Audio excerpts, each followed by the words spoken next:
고유의 명절, 설 명절, 여러분들 가정에 하나님의 은혜가 가득 넘치고 또한 가정이 은혜로 세워지며 믿음의 명문 가문이 되기를 간절히 기도합니다. 어렸을 때 설 명절이 다가오면요, 마음이 설레었습니다. 왜냐하면 어머니께서 비싼 옷은 아니지만 새 옷을 사주는 기억이 있고요. 그리고 추석 명절보다 설 명절이 어렸을 적 더 기다려졌습니다. 왜냐하면 어렸을 적 세배를 하면 세뱃돈을 받기 때문에 얼마나 기다렸는지 모릅니다. 그런데 고등학교 3학년이 때쯤 고등학생이 되니까 설 명절보다 추석 명절이 더 기다려지더라고요. 왜냐하면 설 명절이 다가오면 너 공부 잘하니? 대학교는 어디 갈 거니? 누구는 취직을 했던데 너는 취직 안 하니? 누구는 장가 가서 애도 낳고 하는데 너는 왜 장가를 안 가니? 이런 이야기를 들으니까 추석 명절보다, 설 명절보다 추석이 더 반갑게 다가옵니다. 명절을 앞두고 지난주에 마트와 시장에 가니까요, 사람들이 얼마나 많은지 주차할 공간도 없어서 그냥 차를 돌려서 그만 집으로 돌아오고 싶은 마음이 굴뚝 같았습니다. 설 명절 준비하셨습니까? 어느 집은 만두도 만들고, 어느 집은 강정을 만들고, 어느 집은 고기를 재려 넣는가 하면은 명절을 앞두고 두 가정의 모습이 이런 풍경이 있는데요. 어느 가정에는 어머니께서 분주히 음식을 준비하십니다. 애들이 오면 이건 꼭 해줘야지 하면서 힘들어도 손은 멈추지 않고 계속 부지런히 음식을 준비하는 가정이 있는가 하면, 어떤 가정은요, 어떤 자녀들이 부모님 집 앞 주차장에 차를 대놓고 깊은 한숨을 내쉽니다. 이번엔 또 무슨 말씀을 하실까? 기대보다는 부담이 다가왔던 것이죠. 같은 명절인데 누군가에게는 설레이는 명절인가 하면 또 어떤 누군가에게는 긴장하는 명절입니다. 왜 그럴까요? 가족은요, 가장 사랑하는 사람들입니다. 그런데 또한 가장 오래된 상처를 준 사람 또한 가족이란 것입니다. 저도 저희 누나와 제가 참 비교를 많이 당했습니다. 저희 누나는요, 공부를 잘했어요. 그래서 무슨 일을 시키면 엄마 나 공부해야 돼 하면서 일은 안 하고요, 제가 일을 다 합니다. 누나는 공부만 한다는 얘기밖에 안 해요. 근데 정말 공부만 했고요. 그래서 정말 상처가 되었습니다. 지금 또 마찬가지.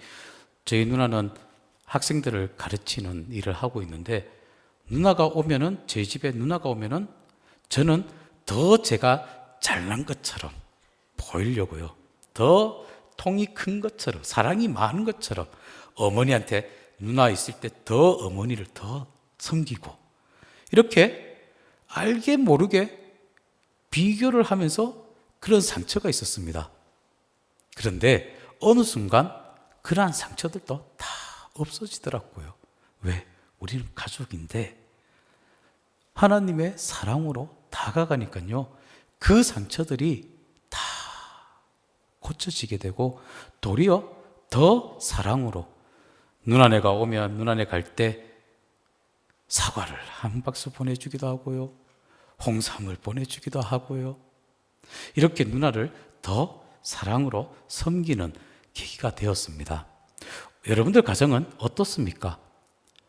기다리는 그러한 설레임이 있는 가정입니까? 아니면 부담만 갖고 있는 가정입니까? 원하고 바라옵기는 여러분들 가정 서로 희망을 주고 기쁨을 주고 은혜를 나눌 수 있는 가정이 되기를 원합니다. 예수님께서는요, 막힌 담을 허시는 분이셨습니다. 오늘 본문 14절에 이렇게 말하지요. 그는 우리의 화평이신지라 둘로 하나를 만두사 원수된 것 곧 중간에 막힌 담을 자기 육체로 허시고라고 말씀을 합니다. 예수님께서는 막힌 담을 허무시는 분이십니다. 어느 가정에 오늘 말씀을 좀 쉽게 말씀을 드리려고 합니다. 어느 가정에 15년 동안 형제 간에 그런 연락이 끊어지는 가정이 있었습니다. 그 가정은요, 왜 끊어졌냐면 아버지의 유산 때문에 그렇게 끊어졌습니다. 말 한마디 오해가 있었고요. 그 오해가 분노가 되었고 그 분노가 침묵으로까지 이어져 갔습니다. 그러니 명절마다 서로 오지도 않고 있는 그 상황 속에 어느 날 갑자기 아버지께서 위독하시다라는 이야기를 듣고 형제가 아버지 입원 중에 계시는 병원에 갔습니다. 여전히 서로 어색함이 있고 침묵이 있고 그리고 굳은 얼굴이었습니다. 그때 병실 안에서 아버지께서 두 형제를 부릅니다. 얘들아, 너희 싸우지 말고 가까이 있거라. 이 아버지의 말 한마디에 두 형제는 울었습니다. 가정의 담은요, 그렇게 크지 않습니다. 그런데 오래되면 오래될수록 단단해진다는 것입니다. 바울은 말합니다. 그는 우리의 화평이신지라. 예수님께서는 십자가로 하나님과 우리 사이의 담을 허무셨습니다. 아직 우리가 죄인 되었을 때 먼저 우리에게 다가오셨고요. 화목이란 것은요, 상대가 바뀐 후에 시작되는 것이 아니라 내가 십자가를 붙드는 그 순간부터 시작된다는 것입니다. 이번 설 명절에 우리가 먼저 다가갈 수 있기를 원합니다. 왜? 우리가 더 착해서가 아니라 우리는 이미 용서함을 받은 자들이기 때문이란 것이죠. 그러니 우리는 먼저 다가가서 반갑게 인사하시고 손잡아 주시고 안아주시는 여러분들 되시길 바랍니다. 그리고 골로새서에 보면 새 옷을 입으라라고 말씀을 합니다. 긍휼과 자비와 겸손과 온유와 오래 참음에 옷을 입고라고 골로새서 3장 12절에 말씀을 하고 있는데요. 명절을 앞둔 어느 며느리의 고백이 있습니다. 이런 고백을 하는데 명절이 오면 제일 힘든 것은 음식이 아니라 말입니다. 아직 소식 없니라는 말 한마디가 너무 마음을 아프게 합니다. 이런 고백을 본 적이 있습니다. 그 말을 하는 시어머니께서는요, 손주를 기다리는 마음이 간절했을 뿐입니다. 서로 상처를 주려고 말한 것이 아니지요. 시어머니께서 자부에게 아직 소식이 없니? 이렇게 말하는 것은 상처를 주는 것이 아니라 그 아이에게 어떻게 보면 그 아이를 더 염려하는, 걱정하는 마음에 그렇게 말을 하였던 것입니다. 이해를 하지 못하면요, 상처가 된다는 것이죠. 근데 오늘 긍휼의 옷은요, 왜 저래가 아니라 왜 저럴까라고 묻는 마음이 바로 긍휼이란 것입니다. 부모님의 잔소리 뒤에는요, 노년의 두려움이 있다는 것입니다. 그러니 부모님께서는 그러한 말을 하게 된다는 것이고, 또 자녀의 무뚝뚝함 뒤에는요, 세상 속에서의 피곤이 있다는 것입니다. 긍휼은 바로 상대방의 속 사정을 상상해 보는 사랑입니다. 그러니 긍휼의 옷을 입고 마음을 헤아릴 수 있는 여러분들 되시길 바랍니다. 그리고 겸손의 옷을 입어야 되는데요, 명절 식탁에 보이지 않는 경쟁이 있습니다. 어렸을 적 저도 명절날 맛있는 음식이 있다면 그 음식을 먼저 먹으려고 먼저 손이 갑니다. 그리고 제가 자주 말씀을 드렸는데 닭을 먹으면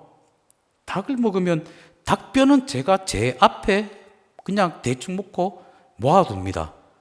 그리고 다른 분 형제들은 먹으면 닭뼈는 그냥 봉지에 뭐 이렇게 접시에 다 담고 버리는데, 다 먹고 나서 제가 다시 제 닭뼈 살 붙는 걸 다시 이렇게 먹고 하는 그런 일들을 하는데, 먹는 그런 경쟁도 식탁에 있더라고요. 그런데 제가 제가 자녀가 있고 나서 보니까요, 또 경쟁이 또 있어요. 누구는 학교에 반에서 몇 등을 했다더라. 누구는 어느 학교 갔다더라. 그래서 저도 힘있게 얘기했죠. 누구 집은 아이들이 4명인데 찬양도 잘하고 튼튼하고 씩씩하게 잘하는데, 이렇게 서로 경쟁을 하는, 어느 순간 보니까 경쟁을 하고 있더라고요, 그 식탁에. 그런데요, 중요한 것은요, 우리가 뭐 더 잘났다, 뭐 형편이 더 좋다, 그러한 비교하는 것이 아니라, 복음은 이렇게 말합니다. 너가 가진 것은 다 은혜다. 아멘이십니까? 네, 우리는 은혜를 입는 순간 교만해지고요, 비교를 하게 됩니다. 겸손은요, 나를 낮추는 것이 아니라 십자가를 기억하는 것입니다. 그러니 겸손의 옷을 입고 비교하는 것보다 높여줄 수 있는 여러분들 되시길 바랍니다. 이렇게 할 때 어떤 은혜가 주어지느냐? 또 한 가지 예를 들어 볼까요? 저는 저희 아버지한테 사랑한다 라는 이 말을 참 많이 들어보지를 못했습니다. 경상도 아버지들 그렇잖아요. 저희 아버지도 마찬가지 저한테 사랑한다 라는 이 말을요, 안 해주셨어요. 잘. 근데 표현은 안 해주셨지만, 그래도 제가 아버지께서 만들어주신 그 미더덕찜을 참 좋아했는데, 아버지한테 어느 날 갑자기 아버지 미더덕찜이 먹고 싶어요 하면 말 안 하시고 그날 저녁에 아버지께서 미더덕과 콩나물을 사오셔서 직접 미더덕찜을 해주셔갖고 이렇게 저녁을 먹기도 하였고요. 말은 표현은 안 하셨지만 아버지께서는 나를 사랑하고 계시는구나, 이러한 것을 알게 되었습니다. 그런데 지금은 달라졌어요. 지금은요, 경상도 남자분들이요, 얼마나 더 아내를 사랑하는지, 며칠 전 저는 TV를 잘 보지를 않는데, 어느 남자가요, 뭐 나는 솔로인가라는 뭐 그런 프로그램이 있더라고요. 근데 제가 참 이해할 수 없는 장면이 나온 게, 남자분이 여자분 가방을 계속 들어주더라고요. 야, 그거는 이해가 안 가더라고요. 그래서 저도 변화되어서 제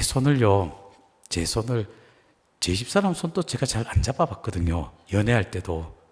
근데 며칠 전에 제가 큰 마음 먹고, 애들은 앞에서 식탁에서 TV를 보고 있고 뒤에 소파에서 제가 제 아내 손을 말 없이 그냥 꼭 잡았습니다. 그러니까요, 어떻게 됐을까요?